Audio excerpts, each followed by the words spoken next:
Buen día, hermanos. Saludo con el gozo y la bendición de estar nuevamente con ustedes, a nuestros hermanos de las iglesias de Rancho Alegre, Agua de Niño y Río Sapo en Oaxaca, a los de las iglesias de San Pedro de Yecapixtla y la Misión en Los Capulines en Morelos, y de la iglesia de San Mateo Jalpa en Xochimilco en la Ciudad de México, así como a nuestros hermanos que se congregan en otros movimientos cristianos y también a nuestros amigos que nos siguen a través del canal oficial de nuestra congregación en YouTube. Continúo con los mensajes sobre las resoluciones que como varones debemos tomar, y en esta ocasión con el tema guíe a su esposa y a sus hijos. Podemos preguntarnos, ¿cómo debe un esposo guiar a su esposa y a sus hijos? Uno de los problemas más grandes que muchas familias enfrentan hoy en día es la falta de liderazgo de parte del esposo. Algunos esposos no reconocen que Dios los ha predestinado para este papel. Otros simplemente no saben cómo guiar, mientras que otros se niegan a tomar el mando. La mayoría de los varones no se da cuenta de que muchos de los serios problemas en sus hogares son consecuencias directas de su falta de liderazgo. Es evidente que la falta de autoridad del esposo desencadena una serie de problemas matrimoniales, económicos e incluso dificultades en la crianza de los hijos. El día de hoy vamos a explorar por qué los esposos no toman el mando y cómo pueden comenzar a guiar a su esposa y a sus hijos. Pero antes de continuar, hermanos, los invito como siempre a que hagamos una oración cerrando nuestros ojos e inclinando nuestro rostro para pedirle a nuestro Padre del Cielo que permanezca con nosotros en todo momento, abriendo nuestro entendimiento para permitirnos conocer y discernir lo que Él, a través de su Espíritu Santo, nos mostrará en este día maravilloso.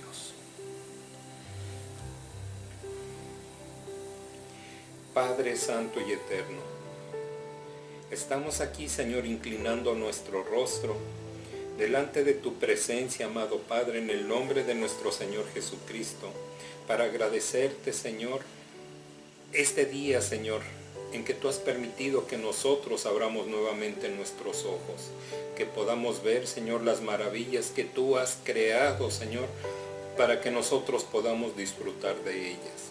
Te agradecemos, Señor, por tu amor y misericordia, porque a pesar, Señor, que nosotros con nuestro pecado nos alejamos constantemente de ti, tú estás ahí, Señor, mostrándonos que tú, Señor, eres un Dios de amor, que eres un Dios que nos ama, bendito Padre.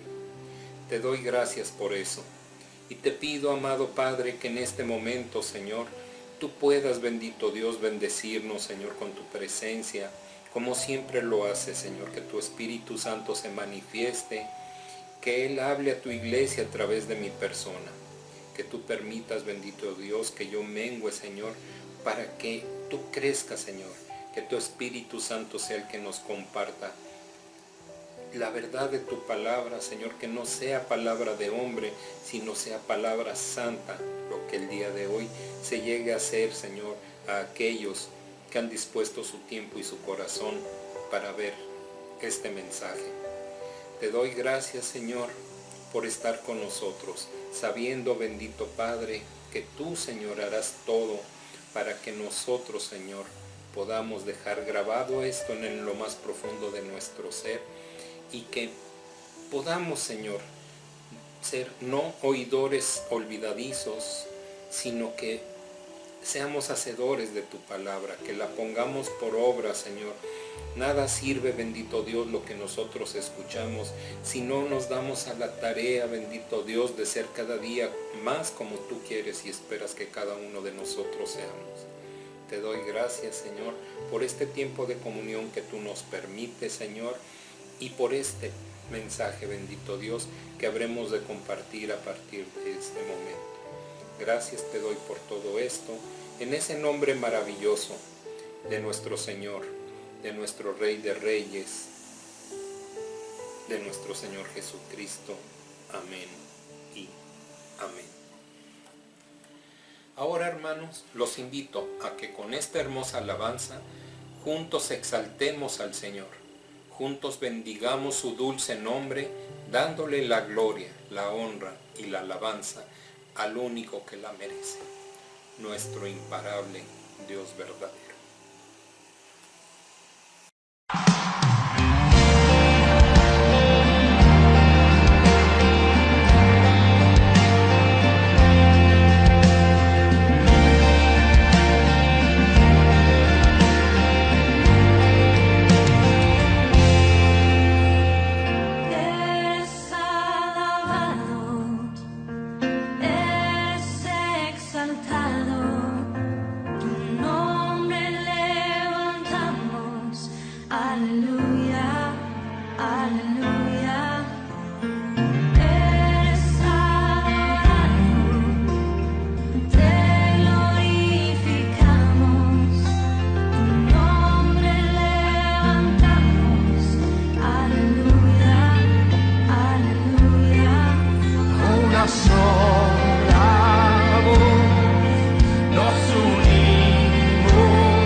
La Biblia dice que Él pelea por su pueblo.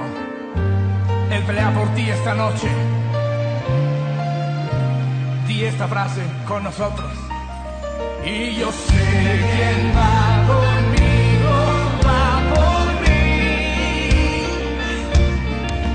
Y quien a mis enemigos hace huir. Y una vez más. Y yo sé quién va conmigo, va por mí. Y quien a mis enemigos hace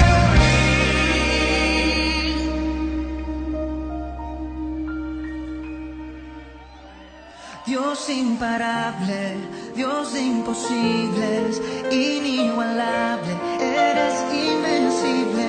Dios imparable, Dios de imposibles, inigualable, eres invencible.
Existen muchas razones por las cuales los varones no toman el mando. Permítanme citar 5 de ellas. La primera, muchos varones no crecieron con un buen modelo de liderazgo masculino en el hogar. La segunda es que algunos pastores no instruyen sobre la autoridad del esposo porque temen ser acusados de machistas. Tercero, muchos esposos simplemente son flojos y prefieren cederle la autoridad en el hogar a sus esposas. Cuarto, otros esposos sencillamente se rinden porque sus esposas desafían su autoridad en el hogar y les recuerdan las malas decisiones que ellos tomaron en el pasado. Quinto, algunos esposos son manipulados por sus esposas por medio de lágrimas, abstención de relaciones sexuales o acoso verbal para renunciar a su mando.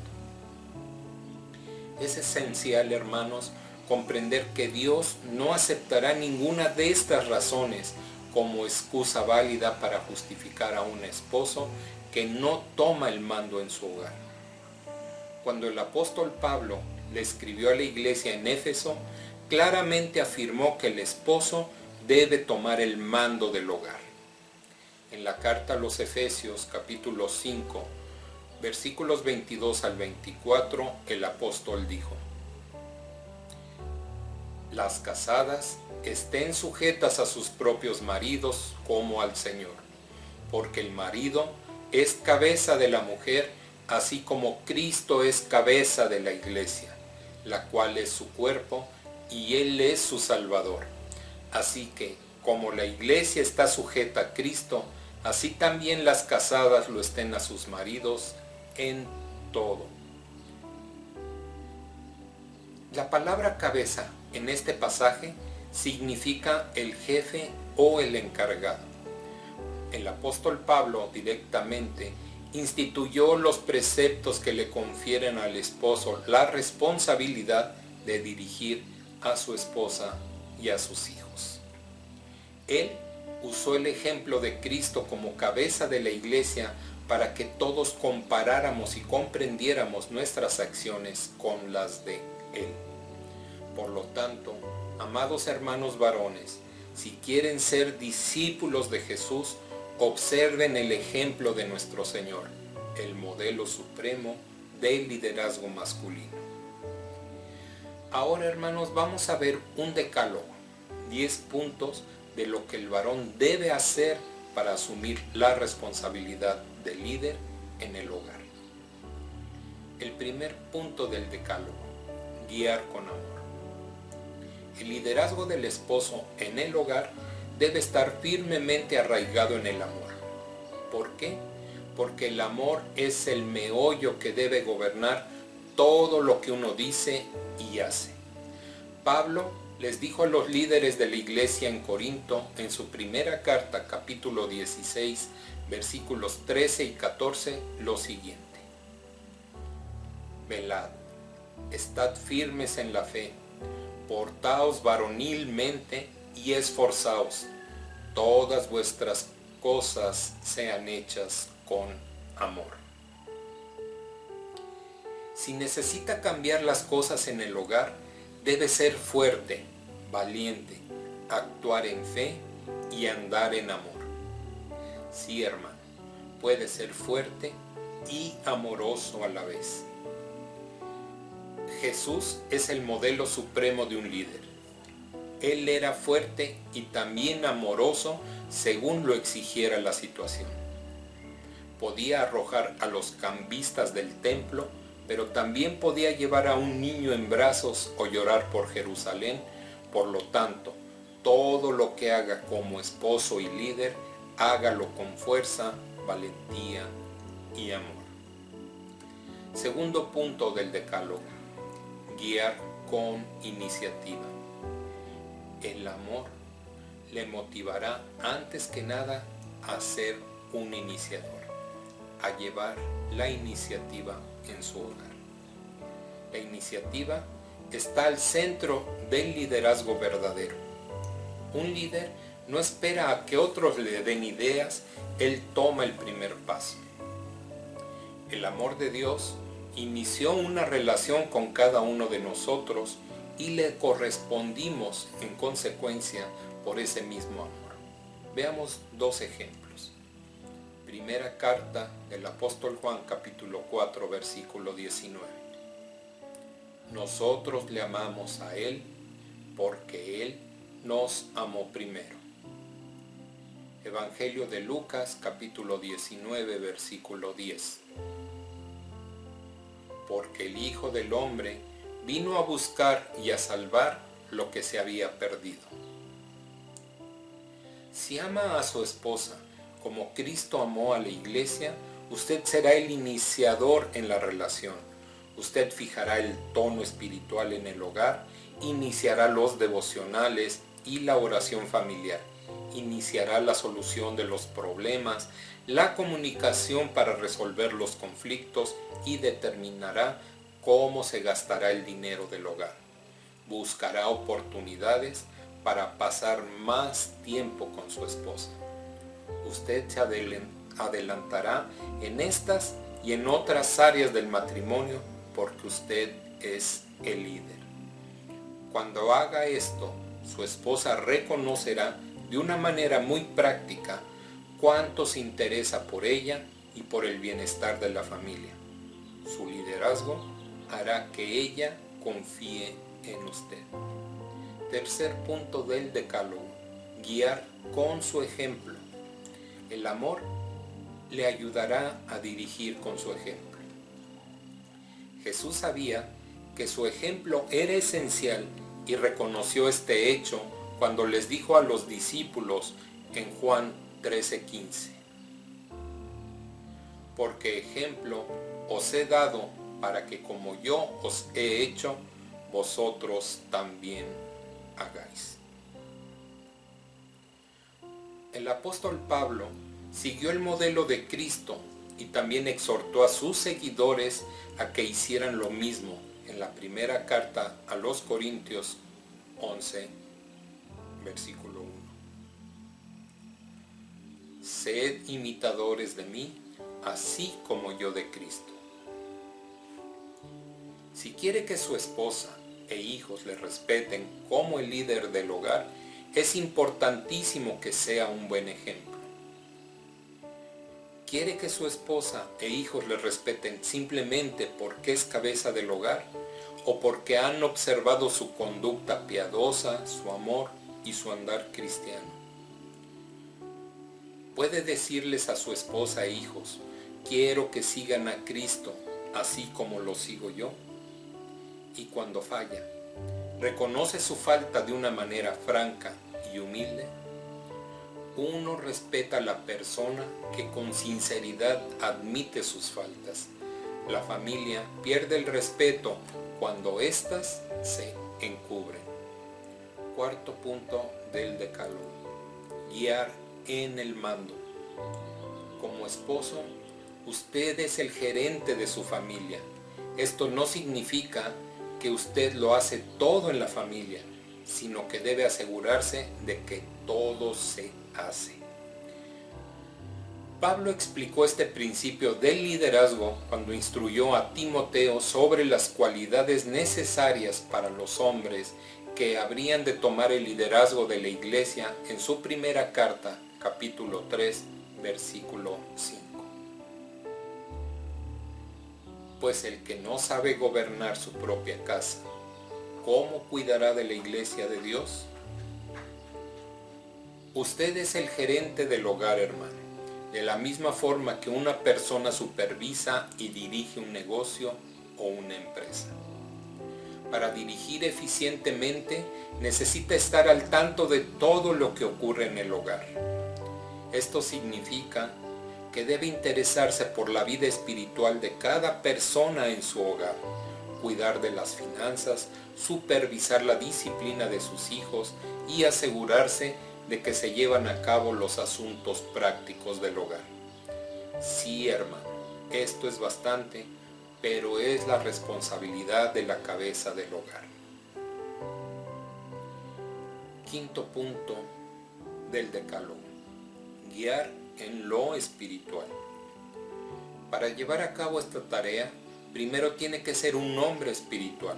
Es obvio que no puede dirigir a alguien a un lugar que no conoce. Jesús se refirió a esto cuando reprendió a los fariseos, como vemos en Mateo capítulo 15, versículo 14. Dejadlos, son ciegos guías de ciegos, y si el ciego guiare al ciego, ambos caerán en el hoyo. Nuestro Señor usó una metáfora para ilustrar que estos líderes religiosos tenían una ceguera espiritual y por lo tanto no eran capaces de cumplir con las responsabilidades del liderazgo. Para llegar a ser este tipo de líder, debe hacer lo que Jesús ordenó en el Evangelio de Mateo 6, versículo 33. Mas buscad primeramente el reino de Dios y su justicia, y todas estas cosas os serán añadidas.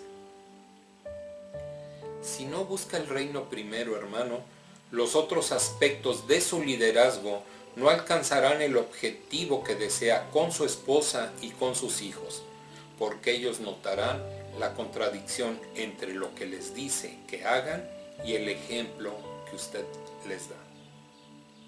El amor es el meollo que debe gobernar todo lo que dice y todo lo que hace.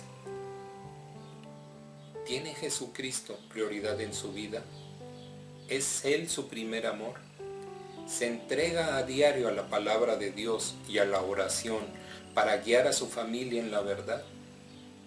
¿Es un hombre que practica lo que predica? Así es como comienza y se mantiene el liderazgo verdadero. La manera más fácil y sencilla de ministrar con regularidad a nuestra esposa y a nuestros hijos es siguiendo el principio que nos dio Moisés en el libro de Deuteronomio, capítulo 6, versículos 5 al 7. Y amarás a Jehová tu Dios de todo tu corazón y de toda tu alma y con todas tus fuerzas. Y estas palabras que yo te mando hoy estarán sobre tu corazón, y las repetirás a tus hijos, y hablarás de ellas estando en tu casa, y andando por el camino, y al acostarte, y cuando te levantes. Comparte, hermano, lo que Dios le mostró ese día en su lectura de la Sagrada Escritura, cuando se sienten a cenar, cuando viajen en el auto, o a la hora de acostarse, o en cualquier otra actividad que compartan, hermano. Si Dios le ha sembrado sus palabras en el corazón, compártalas con su familia. Cuando lo hace, lava a su esposa e hijos con el agua de la palabra de Dios, así como los alimenta con la verdad de Dios. Sexto punto del decálogo: guiar en lo moral. El liderazgo moral se deriva de la intensidad de su vida espiritual. Si no se ha entregado completamente a Cristo, sus principios morales no serán muy firmes, porque si su corazón no está anclado en la verdad de la palabra de Dios, se guiará por sus sentimientos, sus emociones o la opinión de los demás. La palabra de Dios debe ser el fundamento de toda decisión moral que tome en la vida y en el hogar. Esta es la única manera de recibir las bendiciones que Dios le ha prometido. Nuestro Señor contaba con que cada uno de nosotros discerniría lo bueno y además lo haría. Él desafió a las multitudes un día, según nos narra el Evangelio de Lucas, capítulo 12, versículo 57. ¿Y por qué no juzgáis por vosotros mismos lo que es justo? Él quería que ellos tomaran decisiones morales y que vivieran con rectitud. Le pregunto, hermano, ¿está su moralidad basada en su propio egoísmo o en la verdad de Dios? ¿Es su vida un ejemplo de transigencias o de los preceptos piadosos que les infunde a su esposa y a sus hijos? ¿Habla la verdad con amor o la tiñe cuando le conviene? Las respuestas a estas preguntas determinarán la moralidad de su liderazgo en el hogar. Séptimo punto del decálogo: guiar en la reconciliación. Un aspecto esencial en el liderazgo moral y espiritual es tomar el primer paso hacia la reconciliación después de un conflicto con su esposa o con sus hijos. Recuerde que Jesús dio el primer paso para iniciar la reconciliación con usted, como nos dice Lucas 19:10. Porque el Hijo del Hombre vino a buscar y a salvar lo que se había perdido. Para seguir su ejemplo, usted debe hacer lo mismo. Esto es el liderazgo verdadero. ¿Es usted el que se marcha y tira la puerta por detrás cuando surge un conflicto? ¿Hace pucheros cuando su esposa no está de acuerdo con usted? ¿Endurece el corazón o manipula las emociones de su esposa o hijos con arranques explosivos o con un silencio sepulcral?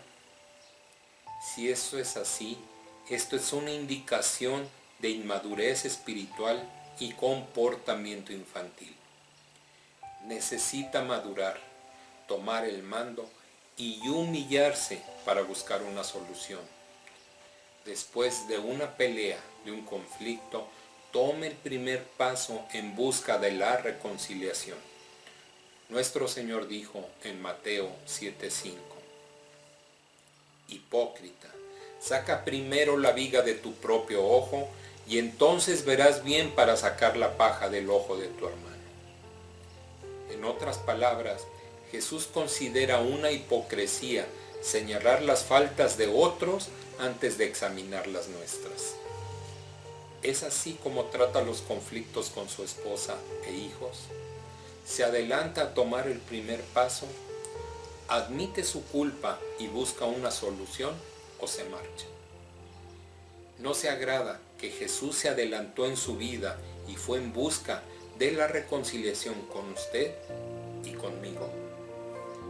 Comience a tomar la delantera en esta área en el hogar. No se arrepentirá. Octavo punto del decálogo: guiar con su servicio.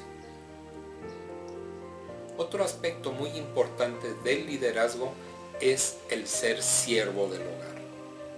Puede que usted esté pensando: ¿por qué debo ser siervo si soy cabeza de mi hogar?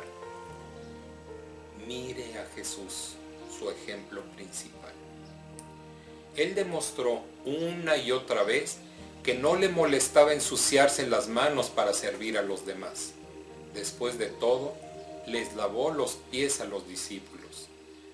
Recordemos lo que dijo Jesús luego de lavarles los pies, como quedó asentado en el Evangelio de Juan, capítulo 13, versículos 14 al 16.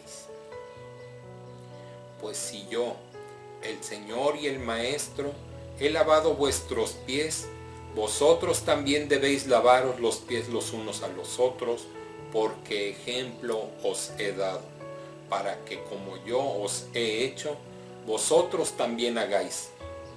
De cierto os digo, el siervo no es mayor que su Señor, ni el enviado es mayor que el que le envió. Algunos esposos dicen: yo no cambio pañales, yo no lavo ropa, yo no friego platos.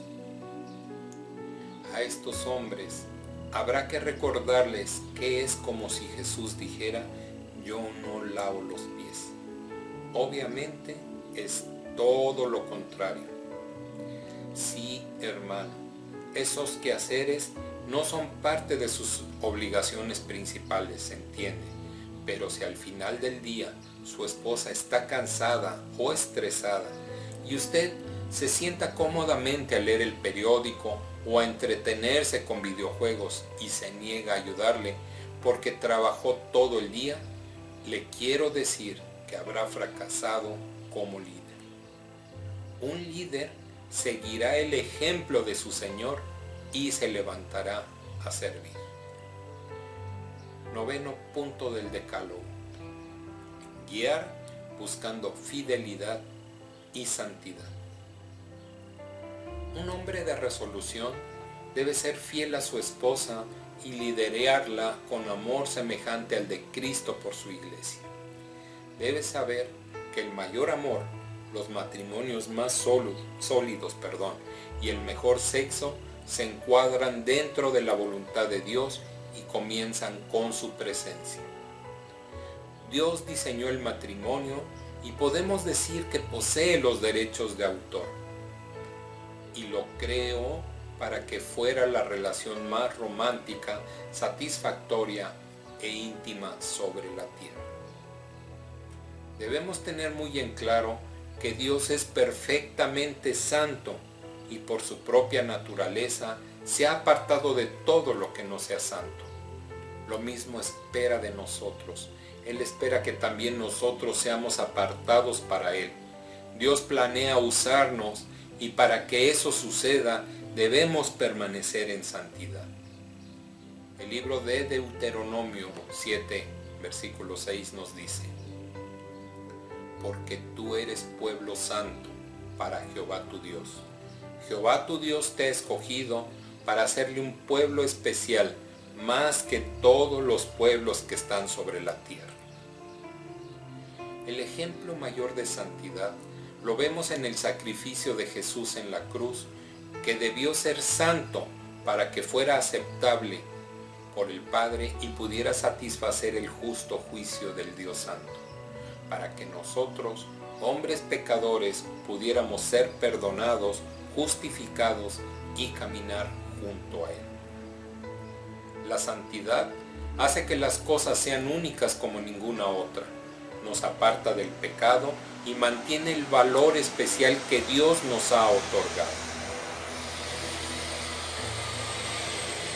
Si decimos que amamos a Dios cuando pecamos, es como si estuviéramos diciendo que Dios no es tan santo y que no nos importa ser un poco pecadores y creer que Él va a ignorar o pasar por alto ese pecado.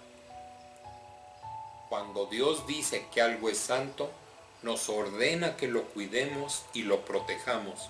Si lo maltratamos o lo profanamos, acarreamos dolorosas y devastadoras consecuencias sobre nosotros mismos. Santidad también significa tratar a nuestras esposas como mujeres santas, verlas de una manera diferente, resaltando su carácter santo que Dios les da. Cuando se casó, hermano, declaró que su esposa era santa para usted, y esto quiere decir que le dio un lugar aparte entre todas las demás mujeres en la tierra. Ella se convirtió en su posesión preciada para valorarla, amarla y protegerla por el resto de su vida, y dado que es su responsabilidad cuidarla, si la menosprecia, estará profanando el tesoro que Dios le ha confiado. Por otra parte, ser infiel a su esposa profana la belleza del matrimonio, lo sagrado del sexo, el pacto de amor y la santidad de Dios, y todo esto sucede al mismo tiempo. Según el diseño de Dios, comienza con un amor comprometido, pasa por el gozo indescriptible y acaba con una dulce paz. Desafortunadamente, la mayoría de los varones lo ven diferente porque están muy contaminados con años de engaño y de mentira que han creído al enemigo de nuestras almas. Esto no debe tomarlo a la ligera, hermano, ya que el nivel de amor y compromiso que Dios enseña es tan alto que si empieza a tratar a su esposa, el sexo y a su matrimonio como algo santo, empezará también a caminar junto con su esposa hacia la bendición, la amistad, el respeto, la satisfacción, la plenitud y la unión. Partiendo la base de santidad de su esposa, puede comenzar un cambio en su relación que le permitirá estar en sintonía con la voluntad de Dios para su matrimonio y además le pondrá en la postura ideal para bendecir a su esposa con su amor y honor. El llamado que Dios hace en la carta a los Efesios 5:25 no es que se case usted con la mujer que ama, sino que ame a la mujer con la que se casó. Esto es muchas veces un gran desafío. Parece lo mismo, pero no es lo mismo. Cuando hablamos del estándar de Dios para el amor del esposo, nos encontramos con la verdad más abrumadora, ya que el ejemplo que Cristo nos deja es fuertísimo, ya que Él entregó su vida por la esposa y cuando lo hizo tenía pleno conocimiento de que ésta era pecadora, impura y estaba sucia. Eso es amor valiente y sacrificado. Como esposo, se le exige que entregue su vida por completo a su esposa. Debe estar dispuesto a sacrificar cada día de su existencia para amarla, cuidarla y honrarla en todo momento. En esta encomienda no debe detenerse solo porque su esposa no es perfecta. Su amor de esposo no debe basarse en la conducta de su esposa ni tampoco en sus sentimientos hacia ella, porque todo esto es inconstante. Su amor de esposo debe basarse en las enseñanzas de nuestro Señor Jesucristo, que dijo en el Evangelio de Juan, capítulo 15, versículo 12. Este es mi mandamiento, que os améis unos a otros como yo os he amado.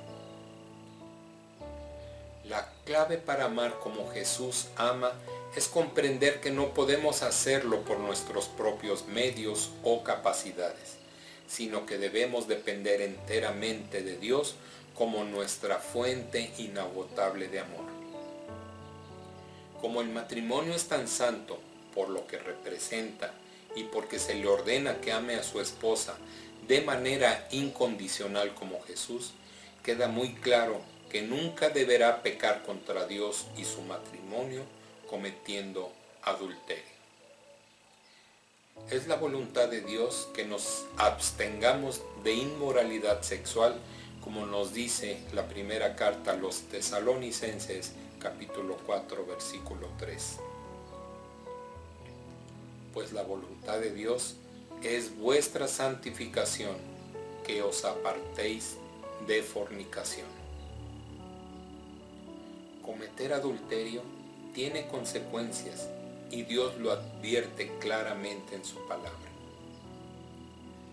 La fidelidad puede convertirse en una de las principales luchas en el corazón del varón, dado que es fundamental para el sagrado honor del matrimonio y nuestro enemigo es tan hábil y engañoso para apartar a los hombres de sus votos matrimoniales. Por eso debemos mantener comunión estrecha con Dios, con nuestra esposa, evitar la lujuria y la pornografía a toda costa, jamás bajar la guardia, dirigir nuestro corazón, considerar las consecuencias con seriedad, correr a un lugar seguro que es la palabra de Dios, no permitir que el divorcio sea una opción y mantener mejores y más frecuentes relaciones sexuales con nuestra esposa. Recuerde siempre que las relaciones sexuales se basan en el compromiso, el amor y la intimidad. Es importante que las tres cosas estén presentes antes de estar físicamente juntos. Décimo y último punto del decálogo: guiar en la toma de decisiones. La toma de decisiones es uno de los aspectos más difíciles del matrimonio. La razón es porque si no está guiando piadosamente en las áreas antes mencionadas, su esposa no le respetará como cabeza del hogar en la toma de decisiones. Si toma el mando en amar, en iniciativa, en la vida espiritual, en ministrar a su esposa e hijos, en la moralidad y en servir, la mayor parte de las esposas no tendría dificultad en someterse a su liderazgo en la toma de decisiones.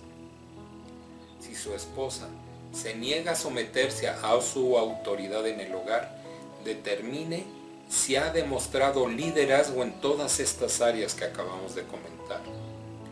Le sugiero, hermano, que como cabeza del hogar, primero obtenga todos los datos necesarios para tomar la mejor decisión. Luego, permita que el amor le dé la sensibilidad y el interés por el bien de otros más que por el suyo propio.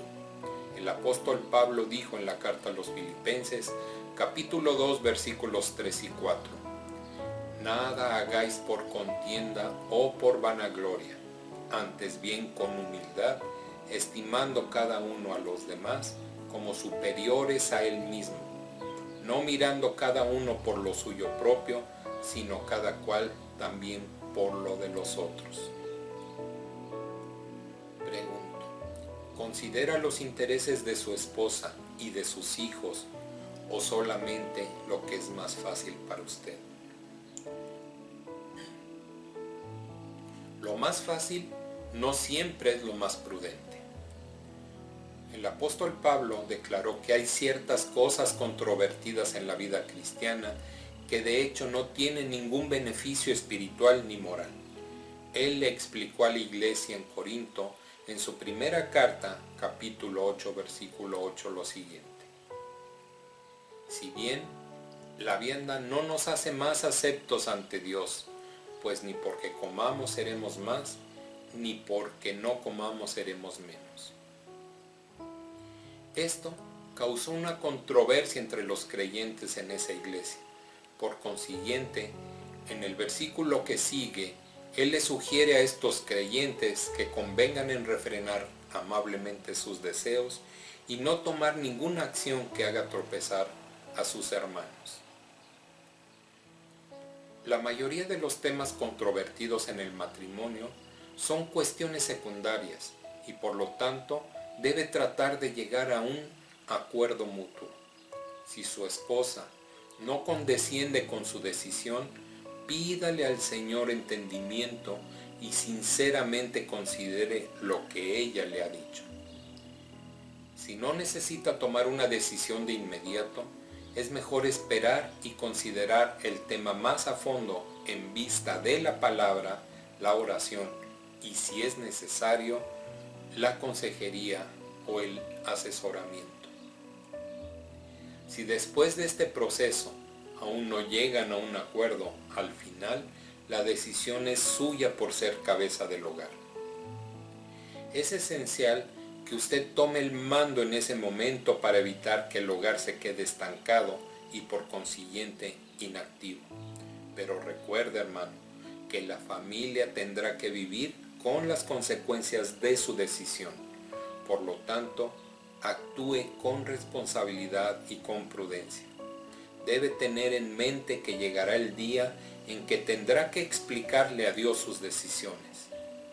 No es suficiente saber cómo ser el líder del hogar. Puede tener toda la verdad del mundo, pero si no la pone en práctica, no le sirve de nada. Nuestro Señor dijo en el Evangelio de Juan, capítulo 13, versículo 17. Si sabéis estas cosas, bienaventurados seréis si las hiciereis. Hermanos varones, permítanme decirlo claramente. Dios le bendecirá a usted y a su familia si asume el liderazgo que Él destinó para usted. David reconoció que su llamado al liderato de Israel fue a consecuencia de la unción de Dios, la cual permitió que Dios hablara por medio de él. Dios también le habló a David y le ordenó ser justo y gobernar en el temor de Dios. ¿Quiere que Dios hable por medio de usted y que le utilice como hombre piadoso para dirigir a la familia? Pídale, hermano, que le hable a su corazón y que le capacite con su unción para que usted sea el hombre que Él le ha llamado a ser. Solo entonces será justo y dirigirá el hogar en el temor de Dios. ¿Por qué no le pide que comience su obra en usted hoy mismo? Una última reflexión. Si su corazón no está anclado en la veracidad de la palabra de Dios, se dejará llevar por sus sentimientos, sus emociones o la opinión de los demás.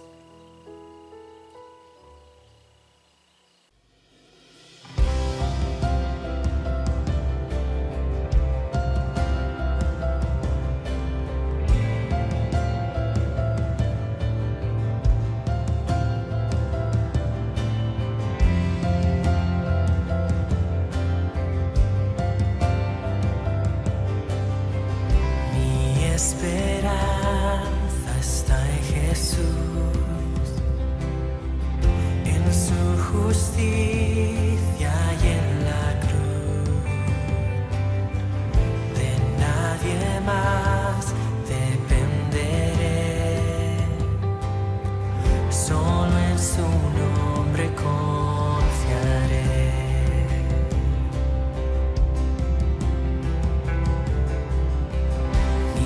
Esperanza está en Jesús, en su justicia y en la cruz. De nadie más dependeré, solo en su nombre confiaré. En Jesús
Oremos, hermanos, para dar gracias a Dios por el mensaje del día de hoy, por dejarnos ver la facultad, pero también las grandes responsabilidades que como varones, cabeza de nuestro hogar, tenemos, y pedirle que nos dé la sabiduría y entendimiento para discernir los caminos que son de Dios y los que son del enemigo de nuestras almas.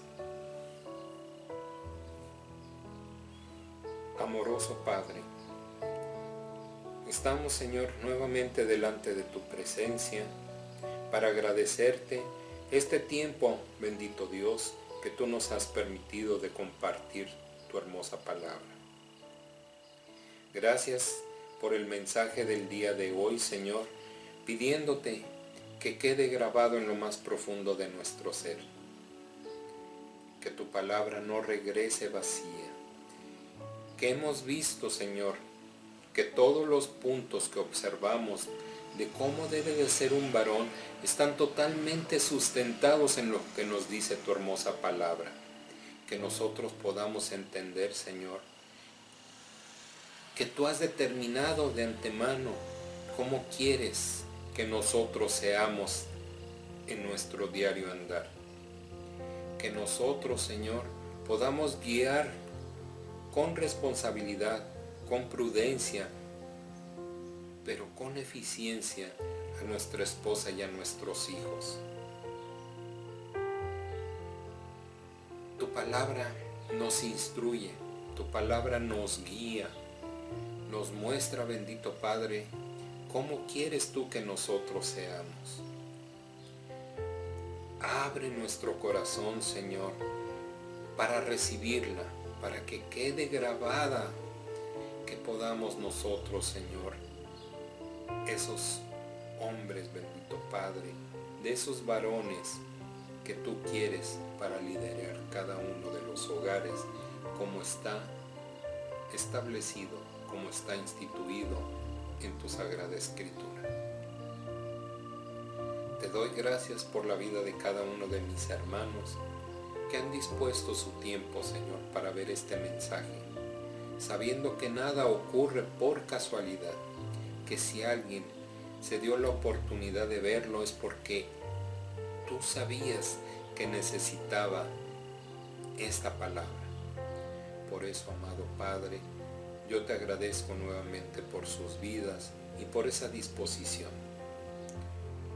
Te agradezco, Señor, que nos has permitido este momento también de oración contigo, de este momento de comunión, donde nosotros podemos expresarte nuestro agradecimiento y también pedirte algunas cosas.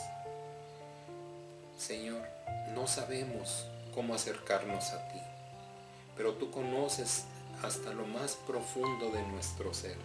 Tú nos conoces completamente, tú conoces todo de nosotros, por eso sabes cuáles son las intenciones de nuestro corazón. Te agradezco, Señor, porque a pesar, Señor, de ser como somos, tú nos sigues amando y dando de tu infinita misericordia.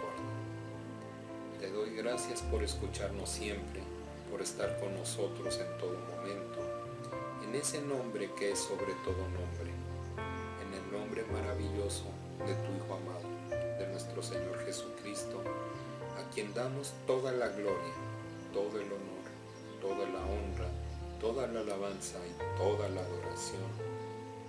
Amén, amén y amén.